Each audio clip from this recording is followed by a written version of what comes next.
اب میں ذرا تھوڑا سا وقت تو آپ کا میں نے بہت لے لیا، لیکن اب میں آپ کا دماغ تھوڑا زیادہ چاہتا ہوں کہ فوکس ہو جائے، تب میری بات سمجھ میں آئے گی۔ سورہ کہف میں آپ کو پتہ ہے ایک قصہ آیا ہے موسیٰ اور خضر کا۔ موسیٰ علیہ السلام کو اللہ نے حکم دیا کہ ایک بندہ ہے، جا کے اس سے ملو، وہ کچھ انوکھے کام کرتا ہے، ذرا اس سے بھی مل لو، وہ کیا کام کرتا ہے۔ وہ گئے، جا کے ملے، بڑی مشکل سے اس نے اپنی شاگردی میں قبول کیا، وہ پہلے لے ہی نہیں رہا تھا، خیر اوکے چل پڑے۔ وہ ایک کشتی میں سوار ہوئے، ان صاحب نے اس کشتی نئی نویل، یوں سمجھے کہ بھائی 22 ماڈل کی جو ہے نا سیوک کار تھی، اور انہیں جناب ادھر ٹھوک دی تھی۔ موسیٰ علیہ السلام نے کہا کہ تو نے کیا کیا یہ؟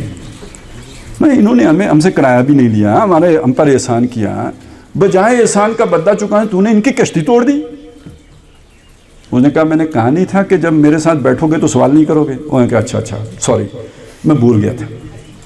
پھر چلے آگے، ایک چھوٹا لڑکا ملا، انہیں پٹک دیتا، قتل کر دیا، فقتل۔ موسیٰ علیہ السلام نے کہا تو نے ایک زندہ آدمی مار دیا بغیر، ایک نفس کو ذکیتاً، معصوم بچہ، بغیر نفس، بغیر کسی وجہ کے، لقد جئت شیئا نکرا، تو نے تو بڑی غلط حرکت کی ہے، بڑا منکر کام کیا ہے۔ انہوں نے کہا اے میں دسیا نہیں سی، تو میرے نال نہیں چل سکنا۔ اچھا ٹھیک ہے، اب اگر میں پوچھوں تو پھر مجھے ساتھ نہیں رکھنا۔ وہ آگے گئے تو ایک دیوار گر رہی تھی، مطلب وہ دراڑیں پڑ چکی تھی، جیسے زلزلے کے بعد یہاں دیواریں ہو گئی تھی، وہ گرنے لگی تھی، اس نے چھپ کی، وہ سیدھی ہو گئی۔ اچھا، یہ اس سے پہلے ایک بات ہو چکی تھی کہ ان سے کھانا وانا مانگا، بھوکے تھے دونوں، اور کہا چلو دوڑو کھانا، آٹے کٹے اور مفت کی روٹیاں توڑنے آ گئے ہیں، کوئی کھانا نہیں ہے، بھاگ جاؤ۔ تو یہ دیوار مفت میں سیدھی، موسیٰ علیہ السلام نے کہا ہے ان بدبختوں کی دیوار تو نے خامخواہ سیدھی کر دی ہے، کم از کم ان سے کوئی اجرت ہی لے لیتے۔ اس نے کہا ھذا فراق بینی و بینک، یہ میرے اور تمہارے درمیان، یہ بس کل واقعہ اتنا ہے۔ اس کے بعد اس نے کھولا کیا کہ وہ جو کشتی توڑی تھی، اگر میں اس میں ڈنٹ نہ ڈالتا نا تو آگے جناب لگا ہوا تھا ناکا، بڑا خبیث ایسائی تھا، جو چمکتی گاڑی ہوتی اس پر قبضہ کر لیتا تھا۔ تو میں نے ڈنڈ ڈال دیا، وہ ان کی بچ گئی، گاڑی بچ گئی، تھوڑی مطلب کشتی میں ڈنڈ پڑا، بادشاہ نے غصب نہیں کی۔ تو یعنی اللہ تعالیٰ کے ہر کام میں خیر ہوتی ہے۔ یہ جو خضر ہیں یہ کوئی عام انسان نہیں، یہ اللہ کا وہ فرشتہ ہے جو تکوینی امور پر نافذ ہے۔ جیسے کوئی حادثہ ہوتا ہے، سانحہ ہوتا ہے، تو اس کے پیچھے ظاہر ہے کوئی فورس تو کام کرتی ہے، یہ اللہ کی وہ فورس ہے جس کو یہ ہیڈ کرتا ہے۔ تو اس نے یہ کام کیا تھا، موسیٰ کو یہ چیز دکھانی تھی کہ ایک دنیا میں ظاہر میں چیزیں ہوتی ہیں، ایک اس کے پیچھے اللہ کی حکمت ہوتی ہے۔ ظاہر میں ہو سکتا ہے نقصان ہو رہا ہو، وہ حکمت بتا رہی ہوتی ہے کہ اس میں الٹیمیٹلی فائدہ ہے، تو وہ یہ فائدہ تھا اس میں۔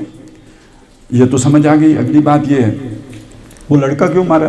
وہ اس لیے مارا کہ وہ بڑا ہوتا تو وہ بڑا نقصان کرتا، باپ کا بھی نقصان کرتا، ماں کا بھی نقصان کرتا، تو وہ مار دیا، اللہ ان کے بدلے میں انہیں اچھا بچہ دے گا۔ یہ میں آج سے 10 سال پہلے جب اس پہ بات کرتا تھا نا، میں اسے جب اپلائی کرتا تھا لوگ بہت ناراض ہوتے تھے۔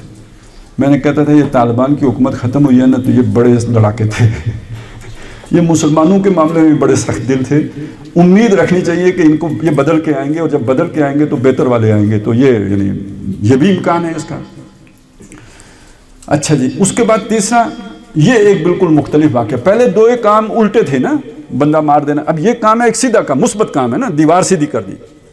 یہ کیوں سیدھی کی؟ انہوں نے کہا یہاں پہ 2 چھوٹے بچے ہیں، یتیم ہیں، ان کا باپ مر گیا، وہ نیک آدمی تھا، اور لوگ تو بڑے خراب ہیں، تم نے دیکھا ہے، یہ تو لوگوں کا مال نہیں چھوڑتے تو یتیموں کا کہاں چھوڑیں گے؟ بالکل کوئی پاکستانی تھے نا آپ کو اپنے حکمران تو یاد آ گئے ہوں گے نا اس پہ، نہ خزانہ چھوڑتے ہیں، نہ کچھ چھوڑتے ہیں، نہ ریکوڈیک چھوڑتے ہیں، نہ کوئلے چھوڑتے ہیں، کچھ نہیں چھوڑتے، ہر شے بیچ دیتے ہیں۔ ابھی بت بیچنے پہ آئے ہوئے تھے، وہ جو آپ کا بدھا کا بت نہیں رکھا ہوا ادھر لاہور میں میوزیم میں، وہ بھی کہیں بیچنے کے چکر میں تھے، وہ خیر بچ گیا۔ تو جو تو سب بیچنے والے لوگ تھے، تو اللہ تعالیٰ نے وہ دیوار اس لیے سیدھی کر دی تاکہ وہ خزانہ اس کے نیچے محفوظ رہے، یہ بچے بڑے ہو جائیں، جب یہ بڑے ہو جائیں گے تو پھر اللہ تعالیٰ اس دیوار کو گرائے گا تو نکل آئے گا خزانہ۔ یہ تو میں اب تشریح کر رہا ہوں کہ وہ بڑے ہو کے تاکہ وہ اپنا خزانہ حاصل کر سکیں۔ اب میں یہ کہتا ہوں کہ آپ اس پاکستان کو اگر دیکھیں نا تو اس کا خزانہ کیا ہے؟ اصل خزانہ وہ نظریہ لا الہ الا اللہ، پاکستان کا مطلب کیا؟ لا الہ الا اللہ۔ یہ پوری جو کہانی سنائی ہے اس میں سب سے قیمتی چیز کیا ہے؟ پاکستان کا نظریہ۔ اس کا تعلق اس کار رسالت سے جڑتا ہے، وہ جو میں نے آپ کو بتایا تھا محمد رسول اللہ کی بعثت کیوں ہوئی اور دنیا کے خاتمے سے پہلے کل عالم پر وہ دین غالب ہوگا، اس کا تعلق اس بات سے جڑتا ہے کہ پاکستان کا نظریہ کیا ہے؟ لا الہ الا اللہ۔ لیکن اگر 1947 میں یہ غالب ہو جاتا، اللہ چاہتا تو ہو جاتا، قادر ہے کہ نہیں ہو سکتا تھا، ہو جاتا، لیکن اس وقت پاکستان کے پاس ایٹمی طاقت تو نہیں تھی، پاکستان اتنا طاقتور تو نہیں تھا، دنیا کے حالات یہ تو نہیں تھے، امریکہ روس دونوں مل کے ختم کر دیتے۔ آج اگر بات یہاں پہ پہنچ گئی ہے، بلکہ یہ کہ اگر آپ پاکستان کی 75 سال کی تاریخ کو دیکھیں نا، اس ملک کو کسی نے نہیں چلایا ہے، یہ ہمیشہ آٹو پہ چلا ہے۔ یعنی مجھے دنیا میں ہوتی ہے نا حکومتیں، وہ پلاننگ کرتے ہیں، منصوبے بناتے ہیں، 10 سالہ منصوبے بناتے ہیں، 50 سالہ منصوبے بناتے ہیں۔ یہاں جو بھی بیٹھا ہے اس نے یہ منصوبہ بنایا ہے کہ ملک ریاض سے پیسے کیسے ہٹنے، اور میں نے آسٹریلیا میں جزیرہ کیسے خریدنا ہے۔ یہاں تو یہ منصوبے پکے ہیں۔ نواز شریف بہت امیر ہو گیا ہے، زرداری بھی بہت امیر ہو گیا ہے، خیر انہوں نے تو 30 سال لگائے ہیں لوٹنے میں نے تو 3 سالوں میں ان جتنی دولت کمانی ہے۔